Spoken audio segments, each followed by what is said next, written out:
Hello students, आपका एक बार फिर से स्वागत है हमारे यूट्यूब चैनल पर। आज बच्चों हम हायर फिजिक्स का एक टॉपिक देखेंगे जो बड़ा इंपॉर्टेंट होता है और एग्जाम्स में हर बार पूछा जाता है, चाहे वो कोई भी यूनिवर्सिटी हो। तो आज जो हम टॉपिक देखेंगे वो देखेंगे रेक्टेंगुलर वेव गाइड। हम जो टॉपिक होगा हमारा वो होगा रेक्टेंगुलर वेव गाइड। तो कंप्लीट वीडियो के साथ बने रहिए, मैं बड़े इजी तरीके से आपको समझाऊंगा कि रेक्टेंगुलर वेव गाइड क्या चीज होती है।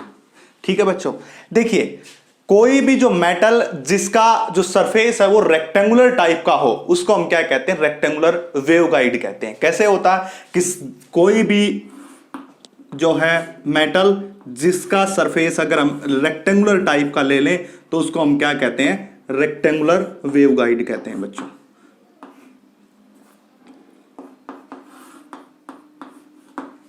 मेरे को इतना अच्छा बनाना नहीं आता, काम चला लेता हूं मैं। देखिए बच्चों, ये ऐसे टाइप का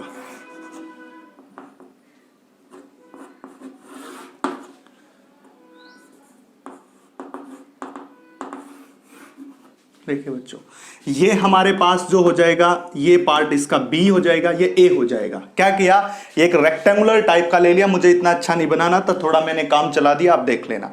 ये इसका क्या है, बी। इसकी विड्थ हम बात करते हैं ना, 2 डायमेंशन की बात करें, यहाँ पे 2 डायमेंशन, एक हाइट लेंगे और एक इसकी विड्थ लेंगे। जो रेक्टेंगुलर टाइप का है उसकी एक हाइट लेनी है, हमें एक विड्थ लेनी है। आपको पता होगा रेक्टेंगुलर, जैसे कि मैंने ये एक रेक्टेंगुलर ले लिया 2 डायमेंशन में, एक इसकी हाइट होगी और एक इसकी क्या हो जाएगी, विड्थ हो जाएगी। तो एक बी माना और एक हमने ए माना। देखिए बच्चों, ये जो डायरेक्शन इसकी वाई ले ली, ये डायरेक्शन हमने इसकी जेड ले ली और ये डायरेक्शन क्या हो जाएगी, एक्स। तो एक्स, वाई और जेड तीनों डायरेक्शन, ए और बी इसके क्या हो जाएंगे, डायमेंशन हो जाएंगे। तो कोई भी ऐसा सरफेस, मेटेलिक सरफेस जो कि रेक्टेंगुलर सरफेस टाइप का हो उसको हम क्या कहते हैं, रेक्टेंगुलर वेव गाइड कहते हैं। तो हम इसकी डेफिनेशन लिखेंगे, ए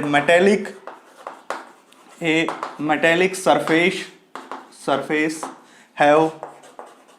have rectangular shape is called rectangular wave guide। उसको हम क्या कहेंगे, रेक्टेंगुलर वेव गाइड कहेंगे। रेक्टेंगुलर वेव गाइड को मैंने शॉर्ट में लिख दिया। अगर हमें इसके पूरे डेरिवेशन को सोल्व करना है, यहां पे हमें काम क्या, हमारा रेक्टेंगुलर एक वेव गाइड है जो एक वेव चल रही है। आपको पता होगा कि वेव का मतलब क्या होता है, इलेक्ट्रोमैग्नेटिक वेव होता है बच्चों। यहां पे हम वेव की बात कर रहे हैं। सबसे पहले मैं एक छोटा सा कंसेप्ट आपको बता रहा हूं, यहां पे वेव की बात कर रहे हैं जिसको हम क्या कहते हैं, इलेक्ट्रोमैग्नेटिक वेव। इलेक्ट्रोमैग्नेटिक वेव कहते हैं बच्चों इसको। और इलेक्ट्रोमैग्नेटिक वेव का आपको पता है, इलेक्ट्रोमैग्नेटिक वेव में एक कंपोनेंट इलेक्ट्रिक फील्ड का होता है। 11th 12th क्लास में आता है, 5वीं यूनिट में आपने पढ़ा होगा। एक इलेक्ट्रिक फील्ड होता है उसके अंदर और एक होता है मैग्नेटिक फील्ड होता है। ठीक है बच्चों, और एक होता है डायरेक्शन ऑफ प्रोपेगेशन की डायरेक्शन। ये 3 चीज होती हैं। सबसे पहले आपको ये तीनों चीज पता होनी चाहिए अगर आपको इसके बारे में स्टडी करना है। तो वेव होती है इलेक्ट्रोमैग्नेटिक वेव, कोई भी वो क्या करेगी, मूव करती है। और वो अगर रेक्टेंगुलर शेप की है तो उसको रेक्टेंगुलर वेव गाइड कह दिया। अगर वो सर्कुलर शेप की होती तो सर्कुलर वेव गाइड कहते हैं। अब यहाँ पे क्या है, इलेक्ट्रोमैग्नेटिक वेव में 3 कंपोनेंट होते हैं, एक इलेक्ट्रिक फील्ड, मैग्नेटिक फील्ड और ये डायरेक्शन ऑफ प्रोपेगेशन। मान लिया जाए इस डायरेक्शन में क्या कर रहा है, जो है वेव प्रोपेगेट कर रही है, प्रोपेगेशन की डायरेक्शन है। ठीक है, तो इस डायरेक्शन में इसके पास कौन होगा, इलेक्ट्रिक फील्ड, और इस डायरेक्शन में कौन हो जाएगा, इसके पास मैग्नेटिक फील्ड हो जाएगा। अब पता आपको ये तीनों डायरेक्शन 90 डिग्री पे होती हैं, एक दूसरे के परपेंडिकुलर होती हैं। ये आपको पता होगा, तीनों के एक दूसरे के क्या होती हैं, परपेंडिकुलर होती हैं। इलेक्ट्रिक फील्ड और मैग्नेटिक फील्ड दोनों परपेंडिकुलर होते हैं। दोनों किसके परपेंडिकुलर होते हैं, direction of propagation of wave. ये इलेक्ट्रोमैग्नेटिक वेव की बात होती है बच्चों। ठीक है, अब इसके बाद हमें क्या करना है, इसके बाद हमें यह मानना है कि जो इलेक्ट्रिक फील्ड होगा इस पूरा जो सरफेस है इसके हमेशा परपेंडिकुलर डायरेक्शन में होगा। ये सरफेस है, देखिए ये सरफेस लिया, इस पूरे सरफेस के परपेंडिकुलर डायरेक्शन में कौन होगा, इलेक्ट्रिक फील्ड, और इसके साथ ग्रेजिंग करता हुआ पैरेलल कौन निकलेगा, मैग्नेटिक फील्ड। मैंने क्या बताया, ये सरफेस बता दिया रेक्टेंगुलर टाइप का, इसके परपेंडिकुलर में कौन होगा, इलेक्ट्रिक फील्ड, और इसके साथ कौन निकलता हुआ जाएगा, मैग्नेटिक फील्ड। तो मैं लिख दूंगा यहां पे इलेक्ट्रिक फील्ड क्या हो जाएगा, परपेंडिकुलर टू सरफेस के क्या हो जाएगा, परपेंडिकुलर। और दूसरा हमने क्या लिया, यहां पे मैग्नेटिक फील्ड लिया, और जो मैग्नेटिक फील्ड होगा वो क्या हो जाएगा, पैरेलल टू सरफेस, सरफेस के क्या हो जाएगा, पैरेलल। जो हमारा सरफेस था इसके बिल्कुल पैरेलल ग्रेजिंग करता हुआ, और दूसरे वर्ड में कह सकते हैं कि electric field is perpendicular to magnetic field, यानी कि जो इलेक्ट्रिक फील्ड होगा और मैग्नेटिक फील्ड होगा दोनों एक दूसरे के क्या होंगे, परपेंडिकुलर होंगे बच्चों। ये रेक्टेंगुलर वेवगाइड की खास बातें बता रहा हूं जो आपको पता होनी चाहिए स्टार्टिंग में। सबसे पहली बात क्या, जिसका सरफेस रेक्टेंगुलर टाइप का और रेक्टेंगुलर वेवगाइड कहते हैं। वेव एक इलेक्ट्रोमैग्नेटिक वेव होती है जिसमें इलेक्ट्रिक फील्ड परपेंडिकुलर होता है किसके, सरफेस के। ये सरफेस लिया इसके परपेंडिकुलर, और मैग्नेटिक फील्ड पैरेलल होता है। और दूसरे वर्ड में बात करें तो इलेक्ट्रिक फील्ड और मैग्नेटिक फील्ड दोनों एक दूसरे के क्या होते हैं बच्चों, परपेंडिकुलर होते हैं। इतनी बात आई समझ में। अब हम क्या करेंगे, यहां पे हमने 2 डायमेंशन की बात की है, तो स्क्रोडिंजर वेव इक्वेशन सॉल्व करेंगे किसके अंदर, रेक्टेंगुलर वेव के अंदर, और कहां पे, ऊपर बाउंड्री कंडीशन को अप्लाई करके।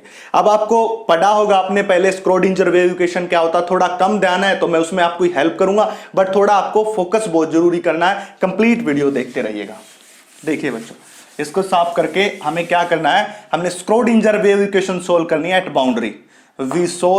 we solve Schrodinger wave equation at boundary of rectangular waveguide। Rectangular waveguide की बाउंड्री के ऊपर कौन सोल्व करना, हमें स्क्रोडिंजर वेव इक्वेशन। अब बात करते हैं हम, देखिए Schrodinger wave equation del square plus में केसी स्क्वायर और इनटू में साई इज इक्वल टू में 0। ये क्या होती है, स्क्रोडिंजर वेव इक्वेशन होती है रेक्टेंगुलर कोऑर्डिनेट में।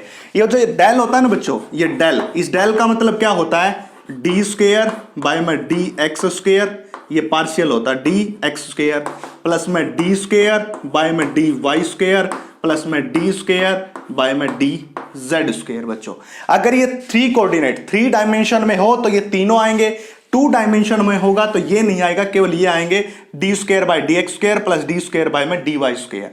ये साई क्या हो जाएगा, वेव फंक्शन हो जाएगा, जो वेव चल रही है। साई यहां पे क्या है, wave function of wave, wave function of wave. अब वेव फंक्शन क्या होता है, जो कंप्लीट इंफॉर्मेशन देगा किसके बारे में, वेव। उस वेव के बारे में अगर हमें कंप्लीट इंफॉर्मेशन चाहिए तो वो किसके द्वारा मिलती है, वेव के द्वारा मिलती है। और के यहां पे क्या होता है, कांस्टेंट होता है। ये आपको पहले पता होगा, कहां से निकालते हैं मैं वो भी बता देता हूं। देखिए मान लिया जाए मैंने क्या ली, 1 डायमेंशन में स्क्रोडिंजर वेव इक्वेशन ले रहा हूं, 1D में लिख रहा हूं, डी एक्स स्क्वायर, ऐसा लिखते हैं ना, डी एक्स स्क्वायर बाय में डी एक्स स्क्वायर प्लस में 2m बाय में एच कट स्क्वायर इंटू ई। ठीक है बच्चों, ई और इज इक्वल टू में 0, और सब के साथ क्या रहता है, साई। आप इसको साई के लिए लिख लो, डी साई स्क्वायर बाय में डी एक्स स्क्वायर प्लस में 2m by H cut square E psi. अब हम क्या करते हैं, इस पूरी क्वांटिटी को, इस पूरी को मैं क्या मानता था, के सी स्क्वायर मानता था। इसको आप के स्क्वायर मान लो या कुछ भी मान लो। ये 1 डायमेंशन में लिखिए बच्चों, डी स्क्वायर साई, इसको ऐसे लिख दो, D square psi by D x square, D square psi by D x square plus में 2m by H cut square E into psi. यहां पे क्या है, ये 2m e by H cut square, इसको केसी स्क्वायर मानते थे जब आपको स्क्रोडिंजर वेव इक्वेशन सोल्व करते थे, इसलिए हमने इसको इस टर्म में लिखा। इस बात को मैंने ये लिख दिया और केसी स्क्वायर की जगह ये लिख दिया। आपको ऐसे देखने को मिलती होगी, आपने जब सोल्व की होगी तो ऐसे मिलती है, और मैंने इसको इस फॉर्म में चेंज कर दिया। ठीक है बच्चों, तो ये बात थी, आपको ये सब बातें पता होनी चाहिए जो मैंने आपको एक बार रिवाइव करवा दी। ये हो जाएगा परपेंडिकुलर। अब हम क्या करते हैं, ये हमें इक्वेशन सोल्व करनी है, जिस इक्वेशन को मैं क्या मान रहा हूं, फर्स्ट इक्वेशन मान रहा हूं बच्चों। इसके बाद हमने क्या किया, इसके बाद मैं आपको एक बात बता दूं कि इस वेव गाइड के 2 मोड होते हैं, एक होता है ट्रांसवर्स इलेक्ट्रिक मोड होता है और दूसरा होता है ट्रांसवर्स मैग्नेटिक मोड। तो सबसे पहला जो मोड होता है वो कौन सा होता है, transverse electric mode. Transverse electric mode का मतलब मैंने पहले ही बताया, जो ये सरफेस होता है, इस सरफेस के परपेंडिकुलर होता है कौन, इलेक्ट्रिक फील्ड, ये बात बताई। और ट्रांसवर्स का मतलब भी परपेंडिकुलर होता है, इसलिए हमने कौन सा मोड लिया, ट्रांसवर्स इलेक्ट्रिक मोड। ट्रांसवर्स का मतलब परपेंडिकुलर टू सरफेस, इसलिए transverse electric mode, TE mode. और दूसरा इसके अंदर क्या होता है, ट्रांसवर्स इलेक्ट्रिक मोड में टीईजेड, यानी कि जो जेड डायरेक्शन में इलेक्ट्रिक फील्ड होता है वो 0 होता है। Z डायरेक्शन में जो इलेक्ट्रिक फील्ड होगा वो कितना होगा, 0। इसी प्रकार सेकंड हो जाएगा हमारे पास transverse magnetic mode, transverse magnetic mode. ठीक है बच्चों, इसको हम कई आपको मिलेगा टीई मोड और इसको मिलेगा टीएम मोड, और इसके अंदर क्या होता है बीजेड कितना हो जाएगा 0, यानी कि जो जेड डायरेक्शन में मैग्नेटिक फील्ड होगा 0 होगा। अगर मैं इसकी बात करूंगा तो ईजेड 0 मिलेगा, इसकी बात करूंगा तो बीजेड 0 मिलेगा। अगर मैं पहले की बात करता हूं ट्रांसवर्स इलेक्ट्रिक मोड, मतलब ईजेड 0, बचा कौन सा कंपोनेंट बीजेड, तो हम इक्वेशन किसके लिए सोल्व करेंगे बीजेड के लिए सोल्व करेंगे। तो चलिए स्टार्ट करते हैं, इसको सोल्व करना है। सबसे पहला मोड लेते हैं ट्रांसवर्स, जो है ये मोड ट्रांसवर्स इलेक्ट्रिक मोड। मैं इसको साफ कर देता हूं, आपको पता चल गया रेक्टेंगुलर वेव गाइड है, X direction Y direction Z, B और ए इसके क्या हो जाएंगे डायमेंशन बच्चों। इसके बाद मैं इसका सॉल्यूशन स्टार्ट करता हूं, यहां से ये स्टार्ट कर दिया। तो पहला जो हो जाएगा वो हो जाएगा टीई मोड। टीई मोड का मतलब transverse electric mode, transverse electric mode. तो ट्रांसवर्स इलेक्ट्रिक मोड में इसी इक्वेशन को सोल्व करते हैं, स्क्रोडिंजर वेव इक्वेशन। इसको मैं कैसे लिख सकता हूं, मैं इसको ऐसे लिख सकता हूं डी स्क्वेयर बाय में डी एक्स स्क्वेयर प्लस में डी स्क्वेयर बाय में डी वाई स्क्वेयर और प्लस में के सी स्क्वेयर। और ये किसके लिए सोल्व कर रहे हैं हम बी जेड के लिए। क्यों बी जेड के लिए, क्योंकि इस मोड में ई जेड की वैल्यू कितनी होती है 0। अभी अभी बताया था मैंने इससे पहले कि ट्रांसवर्स इलेक्ट्रिक मोड में ई जेड की वैल्यू 0 होगी, बी जेड बचेगा। और इसको डी डेल को मैंने बताया था 3 डायमेंशन में होता, तो d square by D x d square by d y plus d square by d z square. अब हमने क्या किया, हमने 2 डायमेंशन में ली है, ये 2 डायमेंशन में लिए तो वो कट गया और ये बच गया। और सब किसके लिए सोल्व हो रहा है बी जेड के लिए। अब इक्वेशन को मैं इस बी जेड को अंदर लेके आता हूं, तो क्या बनेगा d square into b z by D x square plus में d square into b z by में डी वाई स्क्वायर और प्लस में क्या हो जाएगा के सी का स्क्वायर और इसके साथ कौन बचेगा b z is equal to में 0। तो ये हमारे पास होगा डी स्क्वायर बी जेड, ये सब बातें होगी। अब इसके बाद क्या होता है कि ये हम इसको किससे सोल्व करेंगे कि वेरिएबल ऑफ सेपरेशन मेथड होता है। आपने पहले सोल्व भी कर लिया होगा, वेरिएबल ऑफ सेपरेशन मेथड होता है या वेरिएबल एक मेथड होता है सेपरेशन करने का, उसके द्वारा यूज करते हैं, उसका यूज करते हैं हम। तो उसका यूज करके हम यहां पे सोल्व करेंगे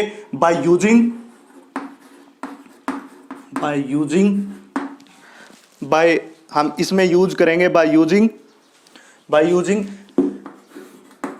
method of separation of variable,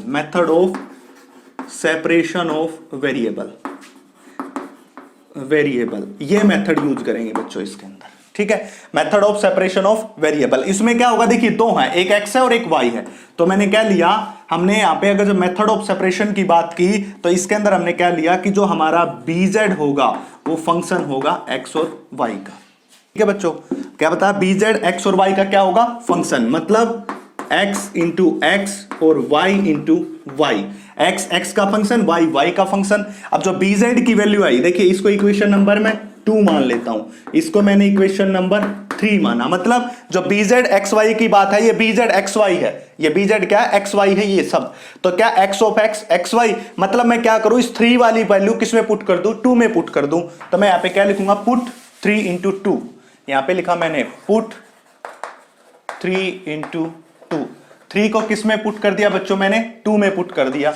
अब 3 इक्वेशन को 2 में पुट करेंगे, देखिए क्या आएगा डी स्क्वायर, ये डेल होता है पार्शियल डेरिवेटिव होता है, डेल स्क्वायर मतलब D square by D x square तो है ही बटे में डी एक्स स्क्वायर। अब बीजेड की वैल्यू कितनी है एक्स इंटू वाई, देखिए ये इसका फंक्शन ही है, इसका फंक्शन ही आपको अंडरस्टैंडेबल है। मैं इसको थोड़ा सा सीधा हो जाए इसलिए मैंने डायरेक्ट ये लिख दिया, अगर मैं इसके साथ वो लिखूं तो थोड़ा पजलिंग हो जाता, गलत नहीं है, ये भी इतना है। देखिए ये केवल एक्स का वेरिएबल है, वाई तो कांस्टेंट है, वाई कांस्टेंट है तो मैं इसको बाहर निकाल लेता हूं, ठीक है कोई दिक्कत नहीं है। यहाँ पे आता है एक्स वाई और एक्स का ये वेरिएबल एक्स को अंदर रख लिया, वाई कांस्टेंट है बाहर ले लिया।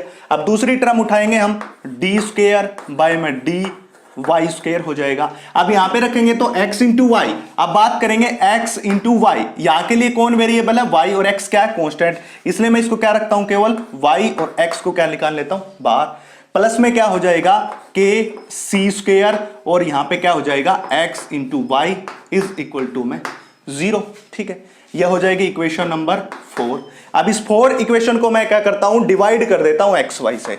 तो divide equation 4 by x y, इस पूरी इक्वेशन को किससे डिवाइड कर दो एक्स वाई से, इसको करिए डिवाइड। देखिए मैं यहां पे डिवाइड करता हूं डी स्क्वायर बाय में डी एक्स स्क्वायर इंटू और यहाँ पे क्या x इंटू वाई, वाई से y कैंसिल, 1/x बचा, प्लस में इसको करेंगे x d square y by में डी वाई स्क्वायर और इसके बटे में भी एक्स वाई, प्लस में क्या हो जाएगा k c square x y by में x y is equal to 0। अब बात करते देखिए x से x कैंसिल, xy से xy कैंसिल, जो बचता लिख दे। यहाँ पे क्या बचता देखिए, यहाँ पे बचेगा 1/x और डी स्क्वायर एक्स बाय में डी एक्स स्क्वायर, प्लस में क्या हो जाएगा, यहाँ पे बचेगा 1/y, क्यों x से x तो एक कैंसिल हो गया था, और यहाँ पे बचा डी स्क्वायर वाई बाय में डी वाई स्क्वायर, प्लस में क्या हो जाएगा यहाँ पे के सी का स्क्वायर इज इक्वल टू 0। ये बात होगी। देखिए ये पूरा फंक्शन जो किसका बचा है, x का बचा, ये पूरा फंक्शन y का बचा, प्लस में के c square is equal to 0 के बराबर हो जाएगा। इतनी बात आई समझ में बच्चों। अब हमने क्या होता देखिए, जब सेपरेशन ऑफ वेरिएबल मेथड होता है उसके अंदर हम क्या करते हैं, वेरिएबल को सेपरेट कर लेते हैं, मतलब एक x का फंक्शन अलग, y का फंक्शन अलग, ऐसे ही हमने किया, इसको x का फंक्शन रख लिया, इसको y का फंक्शन रख लिया। अब मैं क्या करता हूं, आप देखिए इसको मैं ऐसे करता हूं, इस इक्वेशन को कितनी आई थी 4, इस इक्वेशन को मैं मान लेता हूं 5 बच्चों। अब देखिए 1 बाय में x ये था और इसके साथ कौन था dx बाय में dx स्क्वायर, प्लस इसके साथ कौन बचा के c square is equal to में, ये उस तरफ जाएगा तो 1 बाय में y, यहां पे y बचेगा डी स्क्वायर वाई बाय में डी वाई स्क्वायर। अब इसके बाद आपको देखने को मिलेगा कि ये जो पूरा फंक्शन है ये x का है और ये पूरा फंक्शन किसका है, y का। आप देख सकते हैं यहां पे कोई भी कंपोनेंट y का नहीं है, इस तरफ कोई भी कंपोनेंट x का नहीं है, मतलब ये कंप्लीट फंक्शन क्या हो जाएगा x का और ये कंप्लीट फंक्शन क्या हो जाएगा y का। मतलब ये कंप्लीट फंक्शन किसका है, फंक्शन ऑफ x, और ये कंप्लीट फंक्शन क्या हो जाएगा, फंक्शन ऑफ y। अगर ऐसा होता है तो ये प्रत्येक जो है किसी कांस्टेंट के बराबर होता है। ये बातें आपको पता होनी चाहिए, आपको छोटे लेवल पे पता होती, फिर भी मैं आपको बता रहा हूं। अगर आपको कहीं पे एक जो है, एक फंक्शन केवल एक का मिले, दूसरा दूसरे का मिले, केवल ये x का मिला ये y का मिला, तो सेपरेशन ऑफ वेरिएबल मेथड में क्या होता है, ये किसी कांस्टेंट के बराबर हो जाते हैं। अगर हम एक तरफ फंक्शन एक का, दूसरी तरफ दूसरे का, तो दोनों किसी कांस्टेंट के बराबर हो जाते हैं। ये हो जाएगा। मैं अब इसको साफ कर देता हूं, इक्वेशन नंबर 6, इसको मैं क्या कर देता हूं साफ। ट्रांसवर्स इलेक्ट्रिक मोड के लिए बात कर रहे हैं और उसके लिए हम सोल्व कर रहे हैं। तो क्या करेंगे, इक्वेशन 6 बिकम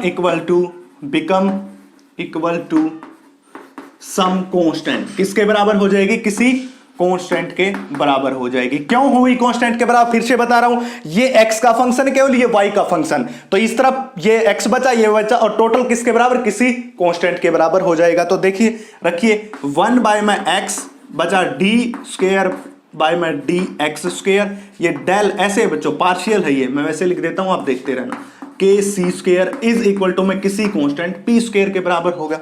ये होगा ना, ये भी पी स्क्वायर के बराबर होगा, ये भी पी स्क्वायर, तो हम पहले ये फंक्शन उठा लिया। अब मैं क्या करता हूं, इसको इस तरफ लेके आता हूं, देखिए 1 by x d square x d x square, plus में क्या हो जाएगा के सी स्क्वायर, ये इस तरफ आएगा तो minus p is equal to में 0।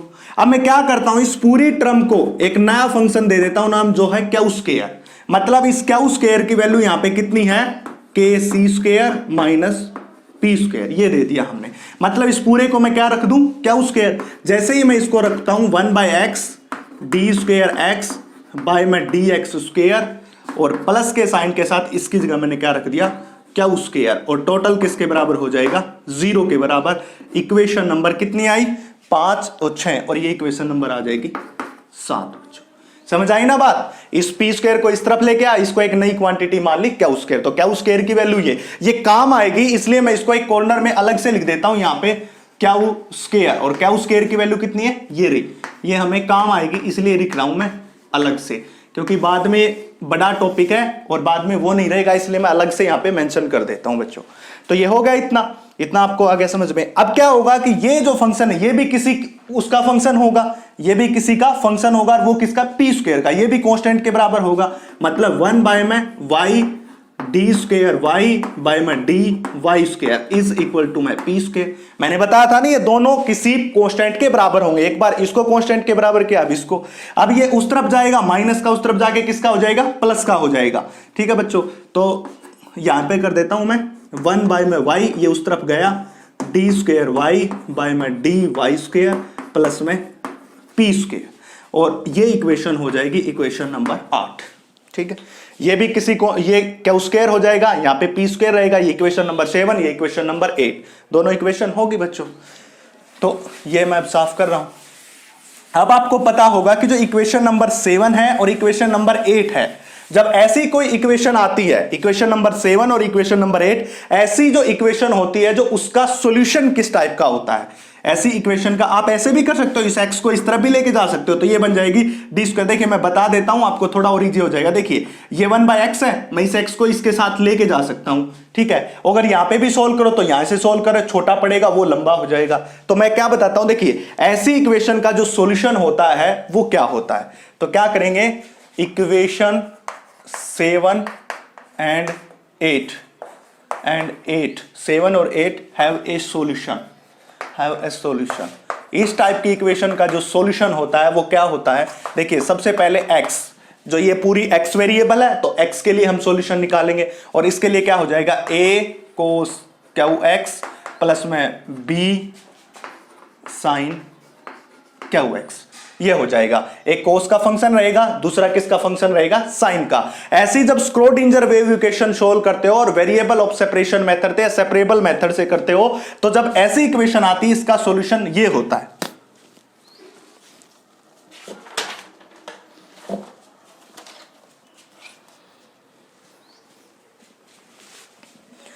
तो बच्चों इस इक्वेशन का सॉल्यूशन ऐसा होता है, एक कोस का फंक्शन रहेगा, एक साइन का रहेगा। ये बात आपको पहले से पता, मैं फिर से बता रहा हूं, ऐसी इक्वेशन का सॉल्यूशन ऐसा होता है, ये बात याद रखो।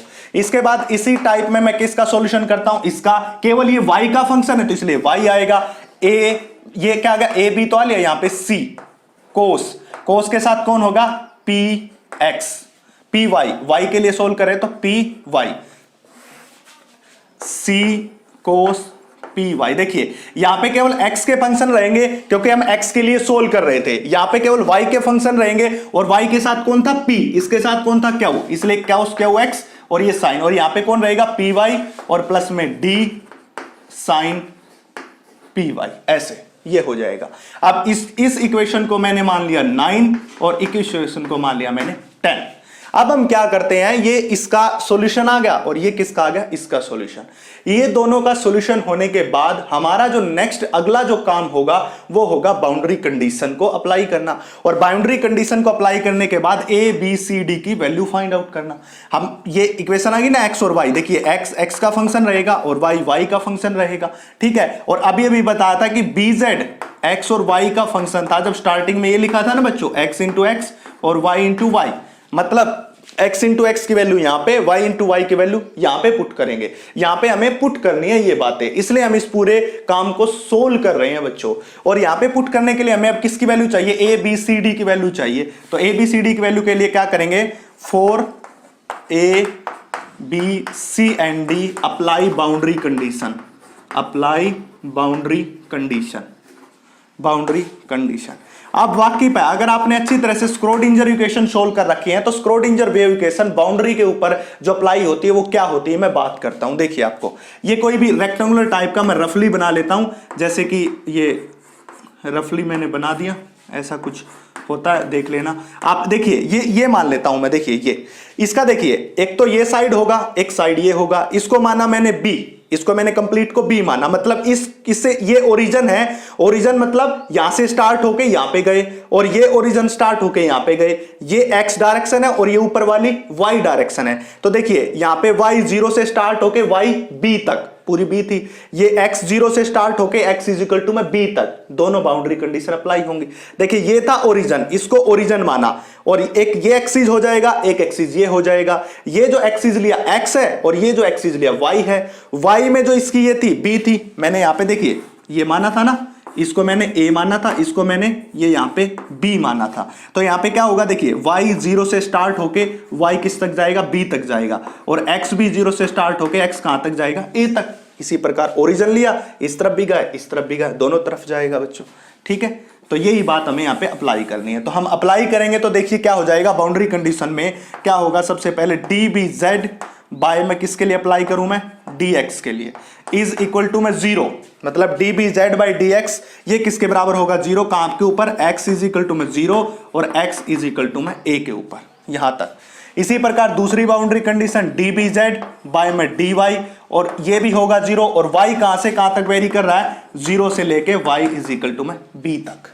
ठीक है बच्चों, ये हमारे पास क्या आ गई, बाउंड्री कंडीशन। क्या बताया, बाउंड्री कंडीशन में मैंने अभी भी बताया एक x का फंक्शन एक y का फंक्शन, मतलब एक बार मैग्नेटिक फील्ड x का फंक्शन ये dBz बाई dx 0 कब होगा, जब x की वैल्यू 0 होगी तब भी 0 और जब x की वैल्यू a होगी तब भी किसके बराबर होगा, 0।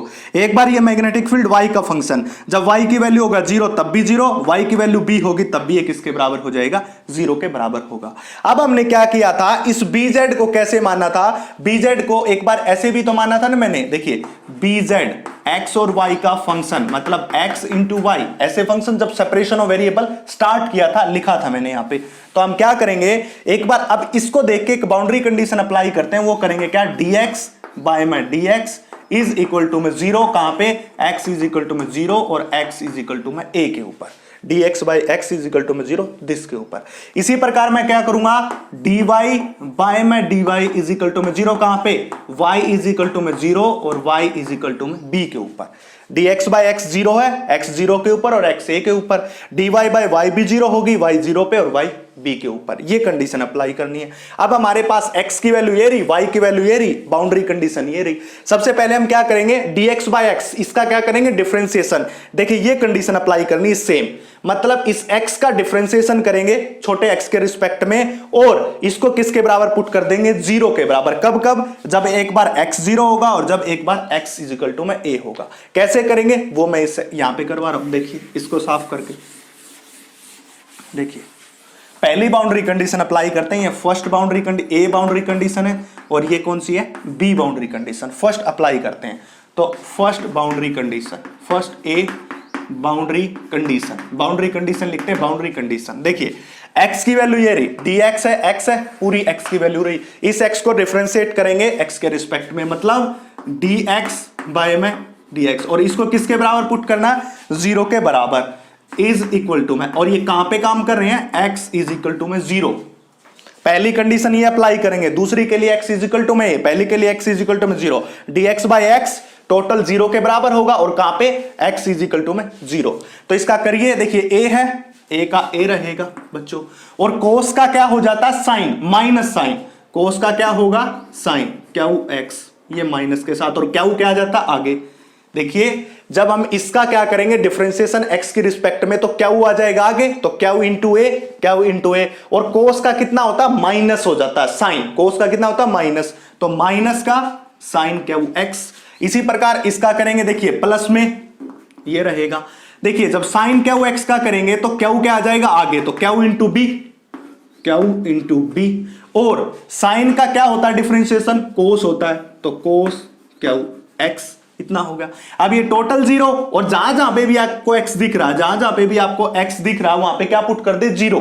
इस पूरी इक्वेशन में जहां पे आपको x दिख रहा है वहां पे 0 पुट कर दो, ये टोटल हो गया 0 के बराबर, इज इक्वल टू में देखिए माइनस का q इंटू ए इंटू साइन क्यू इंटू 0, देखिए x है 0 पुट करेंगे 0, प्लस में q इंटू बी और कोस, देखिए Q into x, Q into 0 0। अब आपको पता होगा कि साइन 0 की वैल्यू कितनी होती है, 0, पता है सबको कि साइन 0 की वैल्यू 0 और कोस 0 की वैल्यू कितनी होती है, 1 होती है बच्चों।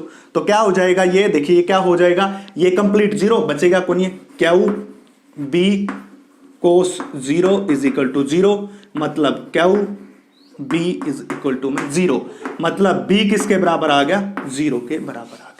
मतलब पहली बाउंड्री कंडीशन अप्लाई करी तो जो b है, इस b की वैल्यू कितनी आ जाएगी हमारे पास, 0 के बराबर आ जाएगी बच्चों। तो b की वैल्यू कितनी आ गई हमारे पास, 0 के बराबर आ गई। तो बच्चों फर्स्ट जो बाउंड्री कंडीशन अप्लाई की उसके द्वारा b की वैल्यू कितनी आ गई, 0। मतलब जो हमारे पास इक्वेशन नंबर 10 थी, उस इक्वेशन नंबर 10 में जो b की, ये 9 थी, इसमें b की वैल्यू हमारे पास आ चुकी है किसके बराबर, 0। अब इसके बाद मैं क्या करता हूं, सेकंड बाउंड्री कंडीशन अप्लाई करता हूं x इज इक्वल टू में a के ऊपर। तो सिमिलर इसी वे में, इसी इक्वेशन में, इसी में देखिए मैं इसको कुछ नाम दे लेता हूं, ये 9 10 और इसके बाद इसको मैं नाम दे दिया 11। अब इसी इक्वेशन में put x is equal to में a इंटू में 11।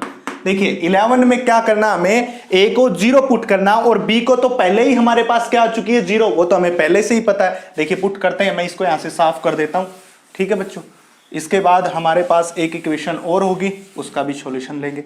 अब देखिए क्या हो जाएगा उस इक्वेशन में, टोटल तो है 0 के बराबर है बच्चों। उसके बाद हमने क्या लिखा, माइनस का Q into a sine q into ए, और b की वैल्यू पहले ही 0, मतलब ये टोटल फंक्शन 0, यहां पे b 0 पुट कर चुका हूं तो प्लस में 0 ही रहेगा। अब ये माइनस साइन उस तरफ जाके कुछ नहीं बचा, q into a sine q a is equal to में 0। देखिए यहां पे जो a है, यहां पे जो a की वैल्यू आई है वो यहां पे 0 नहीं हो सकती।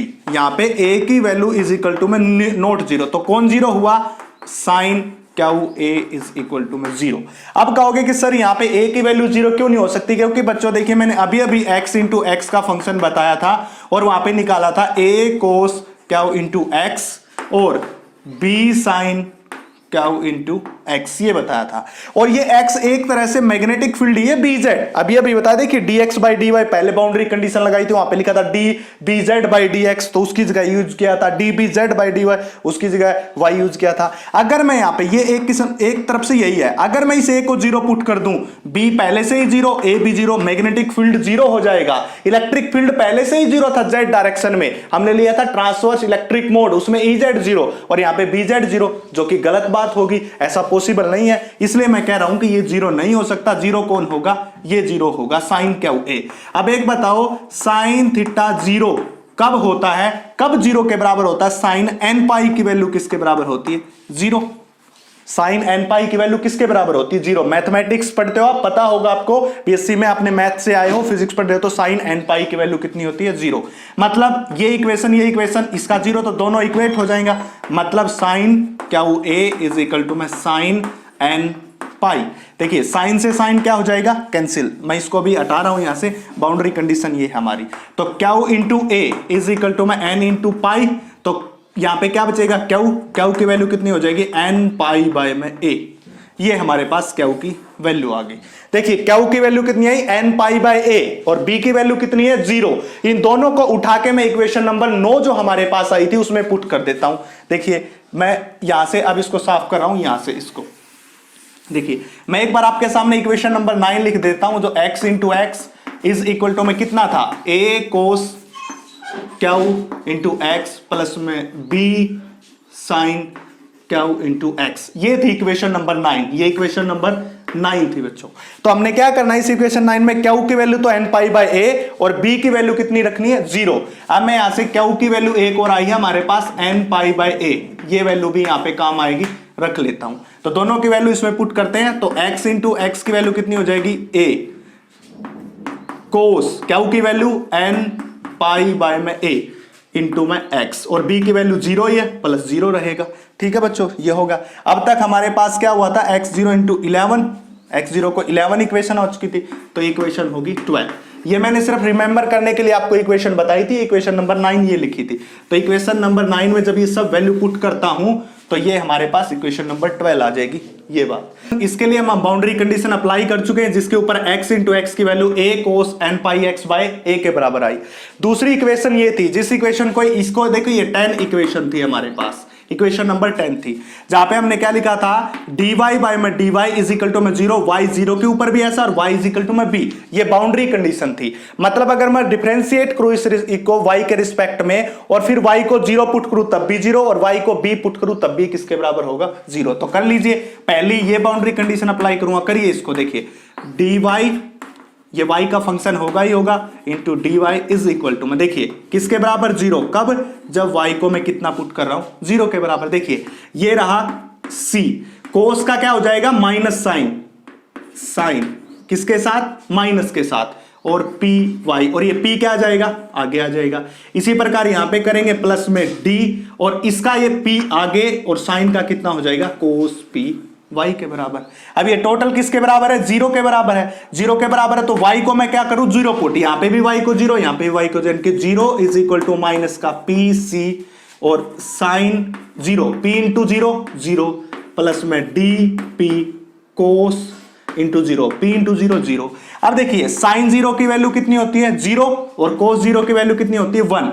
मतलब ये पूरी क्वांटिटी तो जीरो होगी। यहां पे बचा क्या, यहां पे बचा डी कोस dp, यहां पे बचा dp कोस जीरो, जिसकी वैल्यू 1 इज इक्वल टू 0, मतलब dp इज इक्वल टू 0, मतलब d इज इक्वल टू 0।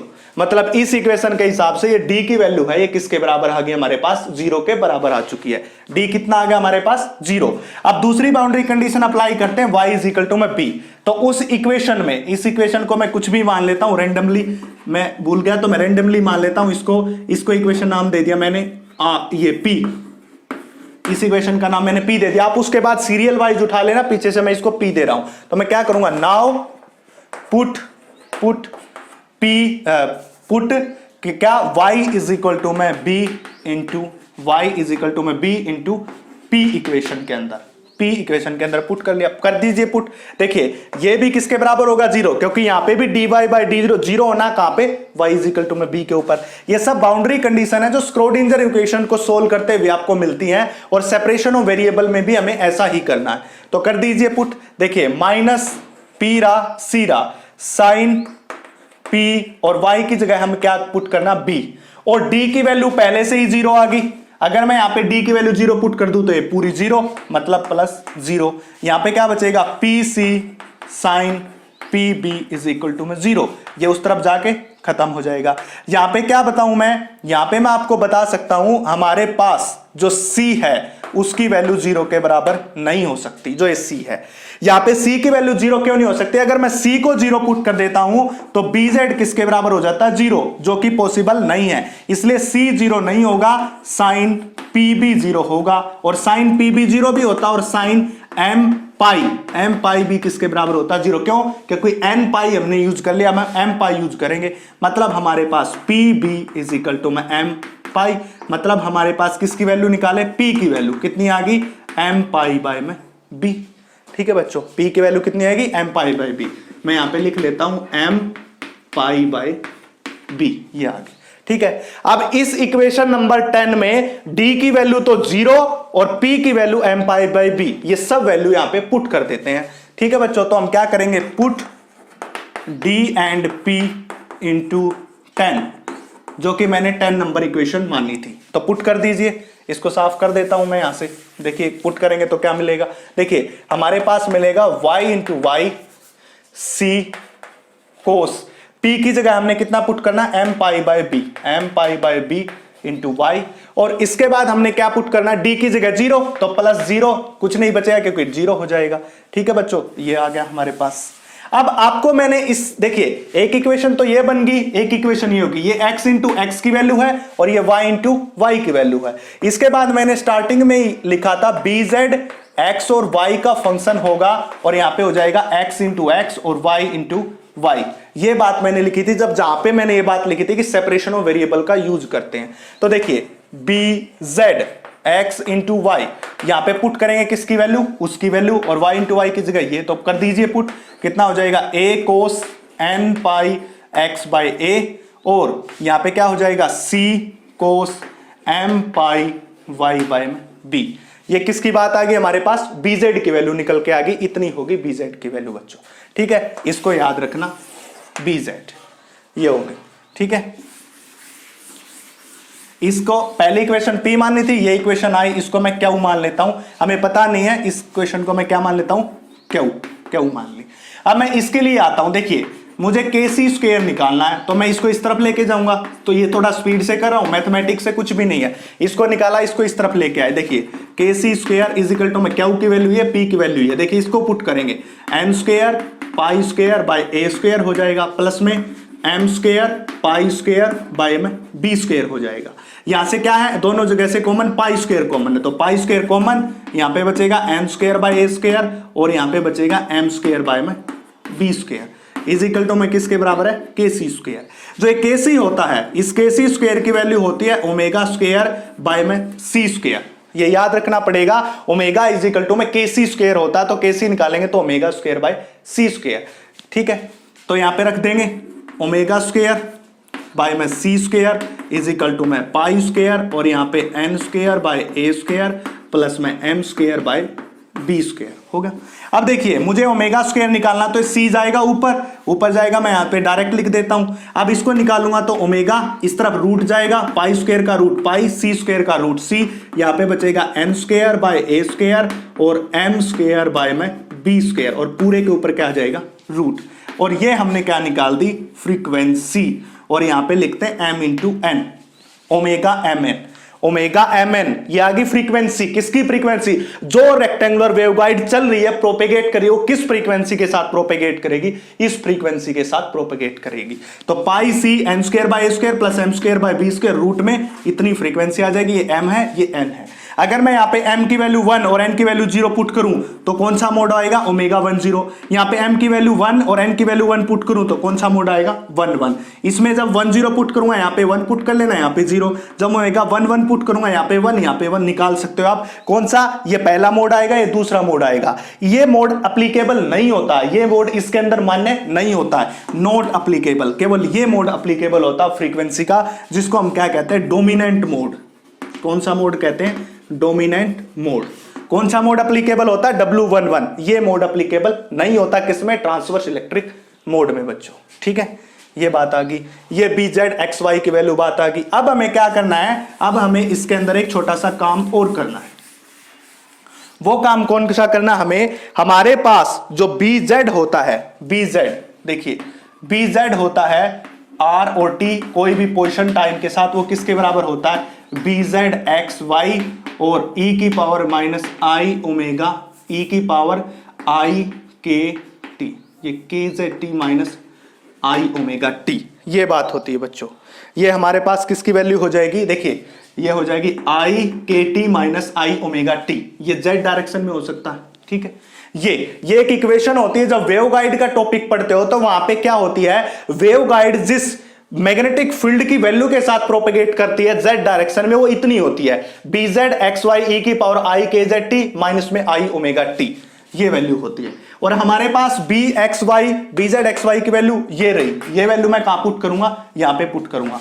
तो हमारे पास क्या हो जाएगा? BZ RT is equal to, मैं पुट कीजिएगा ये वैल्यू, कितना हो जाएगा? A cos n pi x by a, और यहां पे C sin m pi x by b, और इसके साथ कौन है? आई के टी माइनस में आई ओमेगा टी, ये वैल्यू आई के T minus i omega T, इसके साथ ये वैल्यू चल रही है। अब हमें फाइंड आउट करनी किसको? हमें फाइंड आउट करना है कौन फाइंड आउट करना? EX EY BX और BY, इन सब की वैल्यू फाइंड आउट करनी, ये फाइंड आउट करने बच्चों।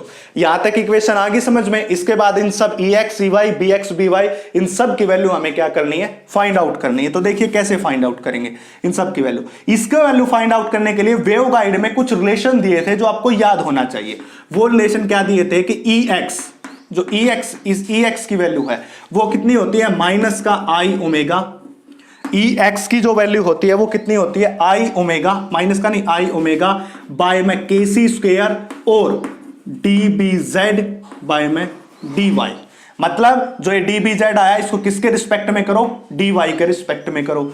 दूसरा EY की जो वैल्यू होती है वो होती है आई ओमेगा बाय में KC स्क्वायर और DBZ बाय में DX। ये देखिए जब EX निकालेंगे तो i omega KC square DBZ by DY, जब EY निकालेंगे तो DBZ बाय DX। ये DBZ है, एक बार इसको X के रिस्पेक्ट में करना और एक बार इसको Y के रिस्पेक्ट में। अगर Y के रिस्पेक्ट में करेंगे तो EX आ जाएगा और X के रिस्पेक्ट में करेंगे तो EY आ जाएगा। ठीक है बच्चों, इसके बाद हमारे पास EX EY की वैल्यू आ गई। इसके बाद हमारे पास BX की वैल्यू कितनी होती है हमारे पास? उसकी वैल्यू होती है आई के जी बाय में कितना हो जाएगा? KC स्क्वायर, आई के जी बाय में KC स्क्वायर, और यहां पे बचता है DBZ बाय में DX, ये वैल्यू होती है। ठीक है बच्चों, bx की वैल्यू निकालेंगे तो i kg बाई के सी स्क्वायर। ये वेव गाइड के टॉपिक में सब बातें आपको पता होनी चाहिए, बता रखी है पहले। और इसके अलावा आपको पता होगी कि जो मैक्सवेल इक्वेशन होती है, जब आपने 12th क्लास में मैक्सवेल इक्वेशन पढ़ी थी, वहां पे बताया था कि जब मैग्नेटिक फील्ड वेरी करता तो इलेक्ट्रिक फील्ड बनाता है। देखिए ये कर रहा dBz बाय dy, जब इलेक्ट्रिक फील्ड वेरी करता तो मैग्नेटिक फील्ड बनाता है। ये बातें आपने वहां पे भी पढ़ी, उनके हिसाब से भी इक्वेशन ठीक है और इसके हिसाब से भी आपको याद रखना पड़ेगा। दूसरा by ये by निकालेंगे तो क्या हो जाएगा i kg बाय में के सी स्क्वायर, और इसके बाद हमारे पास क्या हो जाएगा dBz बाय में dy। यहां पे आपको याद रखना पड़ेगा, देखिए जब इलेक्ट्रिक फील्ड की बात करते हैं तो y के साथ डिफरेंशिएशन होता है, सेम बात। जब y के निकालेंगे तो x, बट bx में x के bx डायरेक्शन में निकालेंगे तो भी dx रहेगा और y के लिए y सेम। यानी कि मैग्नेटिक फील्ड में तो सेम के रिस्पेक्ट में करना है और इलेक्ट्रिक फील्ड के अपोजिट के रिस्पेक्ट में करना है। तो सबसे पहले हम निकाल लेते हैं by की वैल्यू जल्दी से। i kg कॉमन बाय में के सी स्क्वायर रहेगा ही रहेगा। अब dBz बाय dy, मतलब इसका डिफरेंशिएट करना है किसके रिस्पेक्ट में, y के रिस्पेक्ट में। मैं पहले ही बता रहा हूं आपको, मैं डायरेक्ट लिख रहा हूं यहां पे, वो आपको देखना है। इसको y के रिस्पेक्ट में क्या करना है, डिफरेंशिएशन। तो देखिए मैं जब इसको इस पार्ट को देखता हूं, यहां पे y का कोई पार्ट नहीं है, केवल कांस्टेंट है, तो मैं इसको कांस्टेंट को ऐसे ही लिख देता हूं। देखिए इस पूरी इक्वेशन में देखोगे तो a cos n pi x by a, और यहां पे किसके रिस्पेक्ट में करना, y। यहां पे y का कोई कंपोनेंट नहीं, इसलिए कांस्टेंट है, एज इट इज रख दिया। दूसरा बचेगा c sin m पाई, यहां पे y था बाय b, ये y के लिए था, तो c sin m pi bye v। तो अब क्या होगा, इसका डिफरेंशिएशन होगा, देखिए ये होगा c, और sin होगा उसका डिफरेंशिएशन कितना हो जाएगा, cos, और बचा कौन, m पाई y बाय में b, और एक्सपोनेंट के साथ i के t minus i omega t। ये तो बचेगा ही बचेगा, ये पार्ट तो ऐसे की ऐसे। और देखिए साइन का कितना, कोस हो जाएगा m pi y by b into y, और इसका जो पार्ट है वो आगे आ जाएगा, कौन सा, m पाई बाय में b। As it is c sine m, ये आ जाएगा आगे m pi b into c, sine का कोस में इंटू y, और i के t minus i omega t, ये सेम रहेगा यहां पे। तो ये एक आ गया by की बात, जो by निकालना था। दूसरा निकाल देंगे हम bx। देखिए bx में ये तो पहले कॉमन i kg बाय में के सी स्क्वायर, ये बात तो है ही। अब क्या करना है, इस z को x के रिस्पेक्ट में करना बच्चों। अब देखिए यहां पे तो x का कंपोनेंट है, यहां पे x का कंपोनेंट नहीं है, मतलब ये और ये रहेगा कांस्टेंट, केवल इसका डिफरेंशिएशन होगा। देखिए कीजिएगा, देखिए a और इसका कोस का कितना हो जाएगा, साइन, माइनस का साइन होता है इसलिए माइनस साइन आगे आ गया बच्चों। n pi x by a आगे आ जाएगा, ये लिख दिया n पाई बाय a, और यहां पे कौन बचेगा, n pi x by a। यही तो होता है डिफरेंशिएशन में, जो x का फंक्शन होता है वो क्या जाता है आगे, और कोस है जैसे कि ये रहा, कोस का फंक्शन है n पाई बाय a, तो वो आगे आगे इस a के साथ, और कोस का माइनस साइन में चेंज हो गया, सब एज इट इज, वो एज इट इज रख दो, c sine m pi y by b, और e की पावर i के, ये z डायरेक्शन में बच्चों माइनस i ओमेगा t, ये z डायरेक्शन में है सब कुछ। ये दूसरी आ गया, ये bx की वैल्यू आ गई, by की वैल्यू आ गई। अब तीसरी जो हम बात कर रहे हैं वो किसकी बात कर रहे हैं, हम बात करेंगे इसके बाद ex की बात। देखिए ex की बात, ex में कितना हो जाएगा, i ओमेगा बाय में के सी का स्क्वायर। अब हमें क्या करना है, इस bz को y के रिस्पेक्ट में, bz देखो dBz बाय dy, ये रही पूरी वैल्यू, यही तो था dBz बाय, ये पूरी वैल्यू रही किसके साथ, m पाई b। बस ये पूरी वैल्यू उठा के आपको कहां पे पुट करनी है, इसमें पहले ही कर चुके हैं dBz बाय dy का, ये रहा, और इसका डिफरेंशिएशन ये रहा, इसको पूरा उठाना है, यहां से लेके रख दो m पाई बाय में b, और यहां पे रखेंगे a cos n pi x by a, यहां पे c cos m pi y by b। इसकी नकल मार के लिख रहा हूं, e i के z t minus i omega t, इतना हो जाएगा बच्चों, ठीक है। इसके बाद हम कौन लिखेंगे, ई वाई में सबसे पहले बेसिक तो कांस्टेंट रहेगा, आई ओमेगा बाय की सी स्क्वायर। अब बात करेंगे dBz बाय dx, तो आप बात कर सकते हैं, देखिए dBz बाय dx, जो bx निकाला उसका यही तो पार्ट है, bx निकाला, ये यहां से उठा के ये पूरा dBz बाय dx ही तो है, तो रख दो इसकी नकल मार के, यहां पे n पाई बाय a रख दिया, ये रख दो पूरा a sine n pi x by a, c sine m pi y by b और ई की power i k z t minus i omega t. ये आ गया बच्चों। तो ये ट्रांसवर्स इलेक्ट्रिक मोड के लिए बी वाई बी एक्स ई एक्स ई वाई सब बातें आ गई। तो ये था ट्रांसवर्स इलेक्ट्रिक मोड, और ट्रांसवर्स इलेक्ट्रिक मोड के लिए हम सब की वैल्यू हमें फाइंड आउट करनी थी, ये सब की वैल्यू और इन सब की वैल्यू हमने यहां पे फाइंड आउट कर दी बच्चों। तो ये हमारे पास रेक्टेंगुलर वेवगाइड का सिर्फ एक मोड अभी मैंने करा, ट्रांसवर्स इलेक्ट्रिक मोड। इसके दूसरे पार्ट में मैं ट्रांसवर्स मैग्नेटिक मोड लेके आऊंगा और आपको ये बड़े ही इजी, इससे इजी आपको नहीं मिल सकता। मैंने एक एक पार्ट को खोल के आपको समझाया है। इसमें एक छोटी सी बात मैं आपको और बता देता हूं इससे पहले, वो बात क्या है ये आपको समझ आ गया होगा। अगर मेरे ये जो आपको टॉपिक पढ़ा है ये समझ आ रहा तो मेरे चैनल को सब्सक्राइब कीजिएगा। देखिए मैंने निकाली थी ओमेगा एम एन, यहां पे आता pi c n square by a square plus में m square by b square. अब देखिए पहला मोड कैसे लिखा मैंने, एम की वैल्यू है और एन की वैल्यू 0, इसको हम क्या कहते हैं, फर्स्ट मोड। इसको हम क्या कहेंगे, first mode. Transverse electric mode है ना, तो TE1 ये हो जाएगा ट्रांसवर्स इलेक्ट्रिक मोड का फर्स्ट मोड, TE1 0 ऐसा। तो यहां पे होगा ओमेगा 1 0 पाई इंटू सी। देखिए एन की वैल्यू तो कितनी पुट की हमने, 0, ठीक है, बाय में ए स्क्वायर प्लस में एन की वैल्यू कितनी पुट की है, एम की वैल्यू कितनी पुट की है 1, तो 1 बाय बी स्क्वायर। ये हो जाएगा कैंसिल, ओमेगा 1 0 पाई सी बाय में बी स्क्वायर आ गया। ये मोड अलाउड नहीं होता बच्चों, ये मोड क्या नहीं होता, अलाउड नहीं होता है। ये मोड प्रेजेंट नहीं होता ट्रांसवर्स इलेक्ट्रिक मोड में। मैग्नेटिक में हो सकता पर इलेक्ट्रिक मोड में प्रेजेंट नहीं होता। इलेक्ट्रिक मोड में कौन सा प्रेजेंट होता है वो बता रहा हूं मैं। इलेक्ट्रिक मोड में प्रेजेंट होता है एम की वैल्यू 1 और एन की वैल्यू भी 1, तो ओमेगा 1 1 इज इक्वल टू में पाई इंटू सी, ये 1 बाय ए स्क्वायर हो जाएगा प्लस ये 1 बाय बी स्क्वायर हो जाएगा, इतना। इसको हम क्या कहते हैं, फर्स्ट डोमिनेंट मोड। इसको हम डोमिनेंट मोड कहते हैं और ये transverse electric first mode dominant mode होता है और प्रेजेंट होता है बच्चों। तो ये था हमारे पास transverse electric mode of waveguide, rectangular waveguide का हमने ट्रांसवर्स इलेक्ट्रिक मोड किया। इसके सेकंड पार्ट में हम लेके आएंगे transverse magnetic mode of A rectangular waveguide.